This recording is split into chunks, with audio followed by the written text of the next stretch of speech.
Les grands titres de l'actualité, une présentation de Addict Remorquage et Transport et Mécanique, les spécialistes. Maintenant à Montmagny, c'est Addict, 234-34-61. Addict Remorquage et Transport, des professionnels qui peuvent vous aider dans une situation d'enlisement ou simple remorquage. Grâce à ses équipements de haute performance, Addict, c'est aussi le service de transport de tout genre et de mécanique. Maintenant à Montmagny, c'est Addict Remorquage et Transport au 234-3461.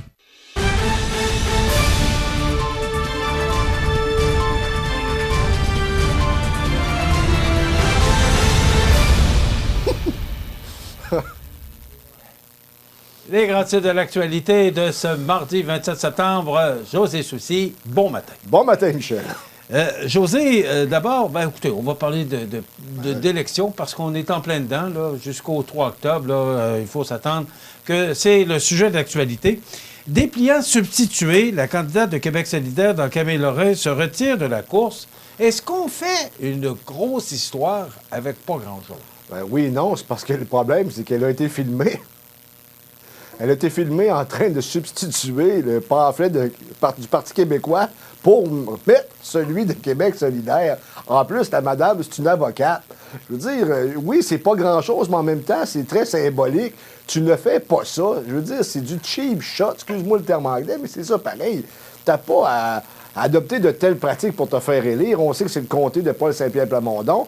Et par le fait même, le fait qu'elle se retire, ceux qui ont voté pour elle pendant le vote par anticipation, ben, leur vote va être annulé et son nom va être barré, de sorte que je pense que ça pourrait favoriser l'élection de PSPP, qui, disons-le, on va parler des sondages très bientôt, fait une bonne campagne quand même que M. Forget le sent sur le terrain, l'impact de PSP. Est-ce que c'est assez? Je pense qu'il va lui manquer peut-être une semaine pour raffermir son vote, mais en même temps, cet événement-là, dans Camille Lorrain, je veux dire, tu t'attends pas à ça, surtout venant d'une avocate.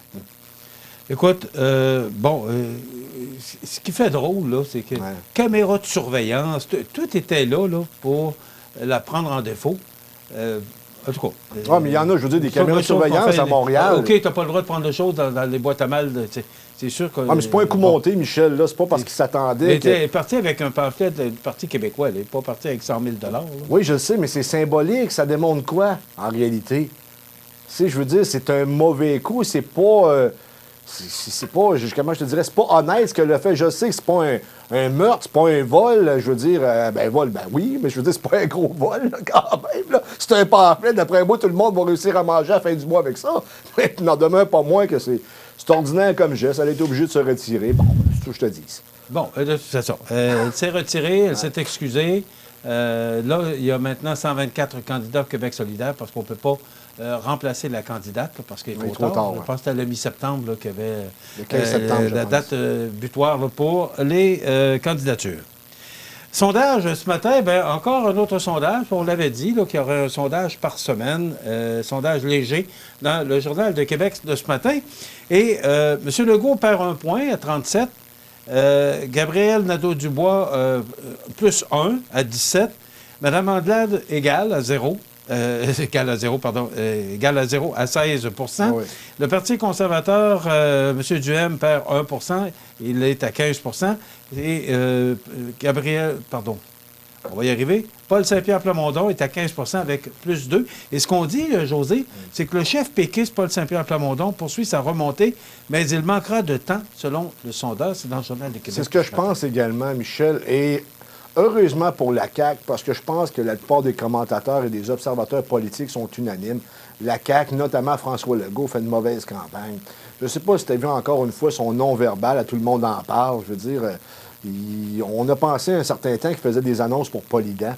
Je veux dire, il souriait alors que c'était pas le temps. Il avait le sourire alors qu'on lui parlait de sujets sérieux. C'est la première chose que j'ai remarqué. Oui, moi aussi, je veux dire... Parce que, tu sais, nous, on fait de la télévision, hein? Ben oui. Alors, on est peut-être plus critique. On regarde peut-être pas comme les autres parce que, bon, on a des petits points qu'on va remarquer plus.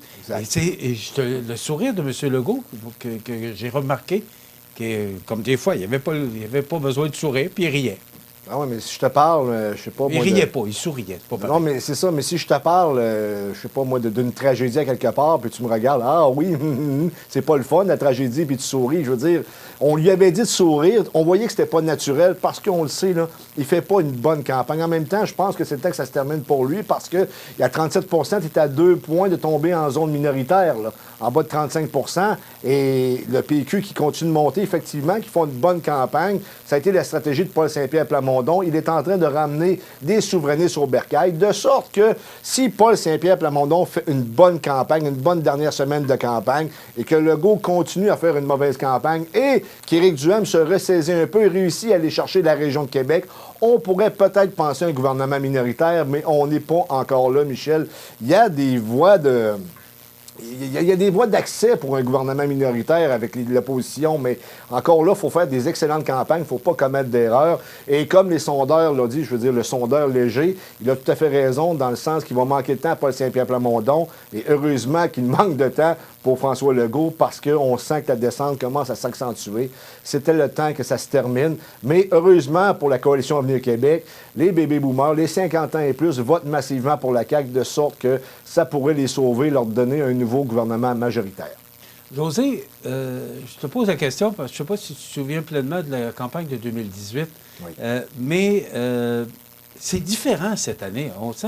Mais les enjeux sont pas les mêmes. Il me semble qu'on ne voyait pas ça. Il y a un peu de fébrilité. Il y a de l'intérêt à suivre cette campagne-là parce que on voit là, que ça change là, de jour en jour. Est-ce que c'est ce que tu sens toi aussi?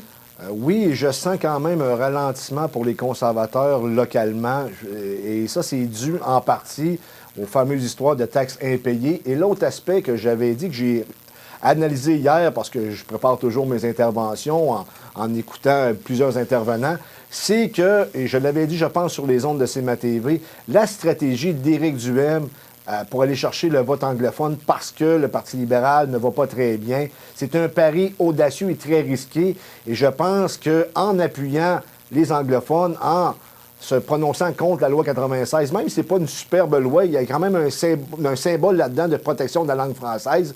Il s'est aliéné en partie le nationalisme, le vote nationalisme. Et ça, je pense que ça a été une erreur cruciale d'Éric Duhem. Ça ne veut pas dire qu'il est terminé dans la région de Québec. Je pense qu'il est en mesure d'aller chercher encore certains comtés parce que son point fort, c'est le troisième lien. On sait que François Legault est extrêmement faible avec ses histoires qui n'ont pas d'études, qui ne veut pas montrer l'ancienne étude. Je pense qu'il n'a pas scoré beaucoup de points avec cette stratégie-là, mais quand même, c'est pour revenir justement à Éric Duhem, je pense qu'après coup, là, actuellement, c'est clair qu'on oublie un gouvernement conservateur. Là. Ça, je pense que dans ma tête, c'est complètement oublié. Sauf que s'il veut faire des gains dans la région de Québec et Chaudière-Appalaches, il faut vraiment qu'il mette la pédale au plancher et qu'il se concentre, je pense, dans ces deux régions-là pour aller cristalliser des voix. Parce qu'on sait même que s'il est à 15 ou à 20 tout dépendant des sondages, c'est peut-être même pas assez pour faire élire un ou deux députés. Là. Même dans Chauveau, il n'est pas certain actuellement. Mais remarque, là, on va le savoir le 3 octobre au soir parce qu'il faut comprendre que ça a quand même sorti voter fort à Québec. Mais ce que j'ai entendu, c'est que tu avais beaucoup de baby-boomers qui étaient là aussi. Et donc, on sait, les baby-boomers, ils votent massivement pour la Coalition Avenir Québec.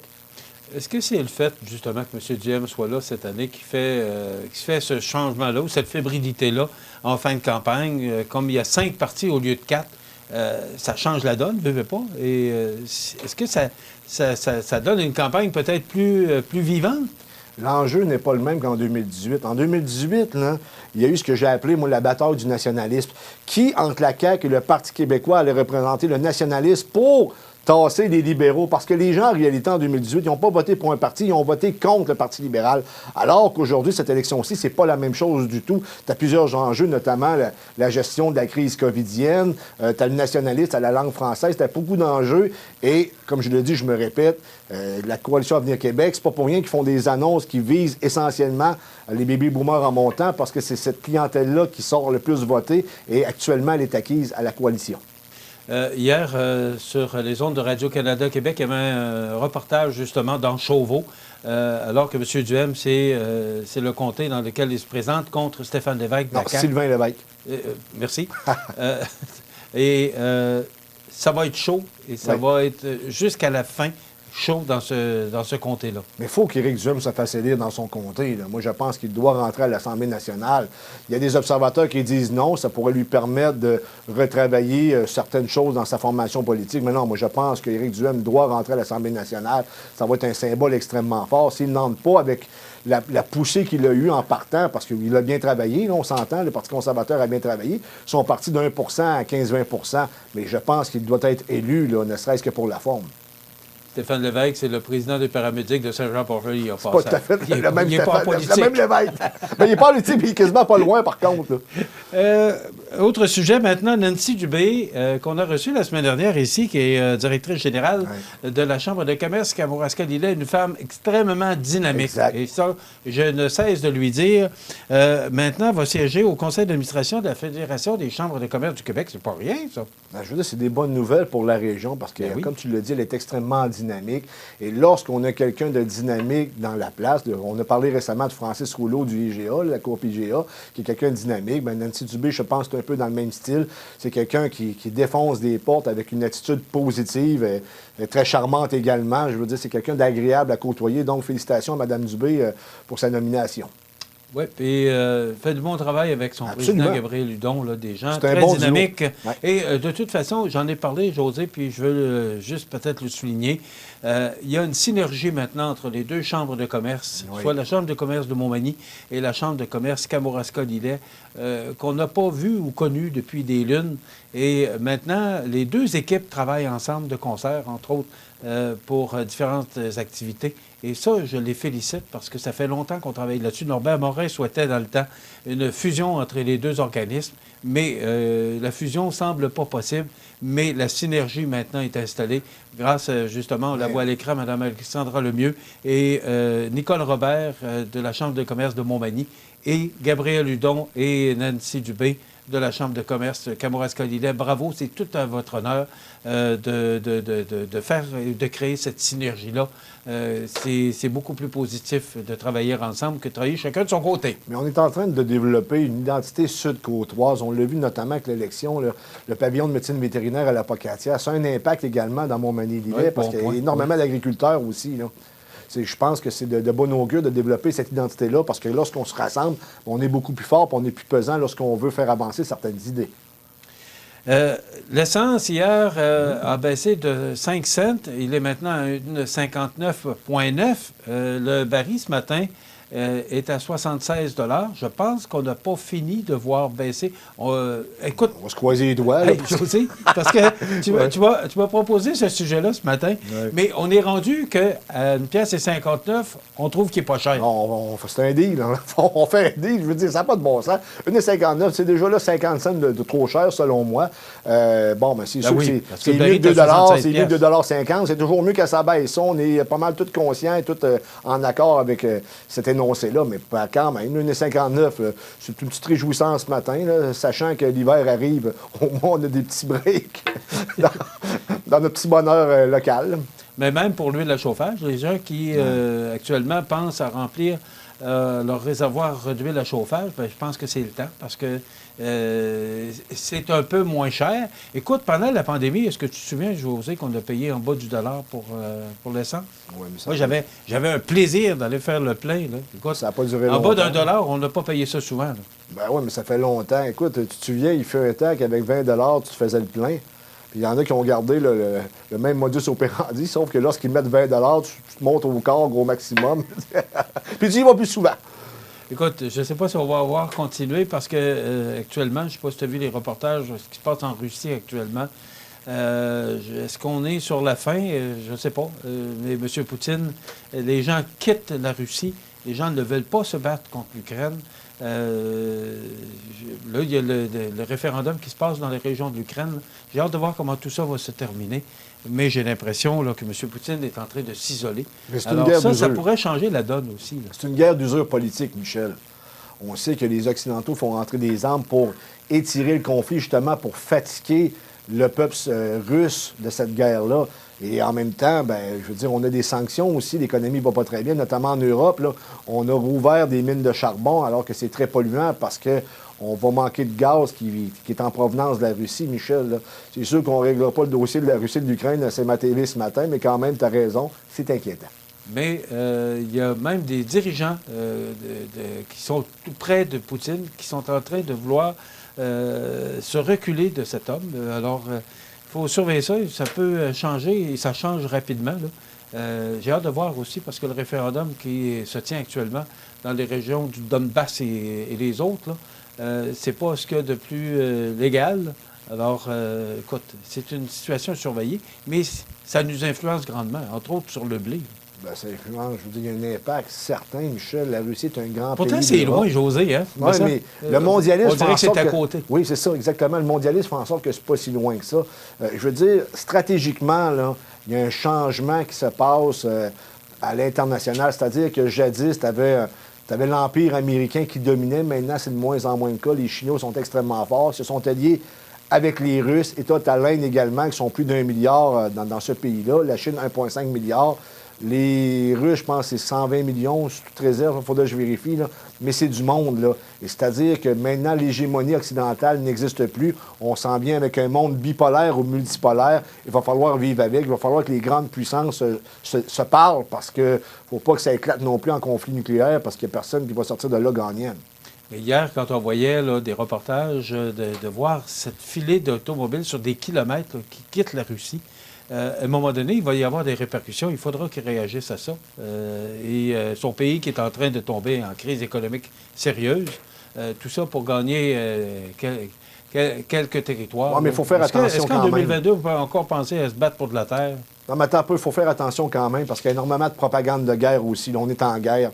Il faut en prendre et en laisser. Il faudrait avoir vraiment la version des Russes. On ne l'a pas, on n'a que la version occidentale. Bien sûr. Il faut juste être prudent. Là. Il y a toujours deux côtés de médaille. Hein? Toujours. Merci, José. On se retrouve demain pour d'autres commentaires sur l'actualité. Entre-temps, je vous invite à être des nôtres demain parce qu'on vous présentera la chronique culturelle avec Cynthia Lamontagne et Marie-Ève Lamonde. Il y aura la nouvelle positive, les avis de décès et l'entrevue du jour. Eh bien, vous savez qu'on donne du temps gratuit à nos candidats Côte-du-Sud. Demain, on reçoit Mathieu Rivet, candidat de la CAQ dans Côte-du-Sud. Ça complète. Je vous souhaite une belle journée. À demain.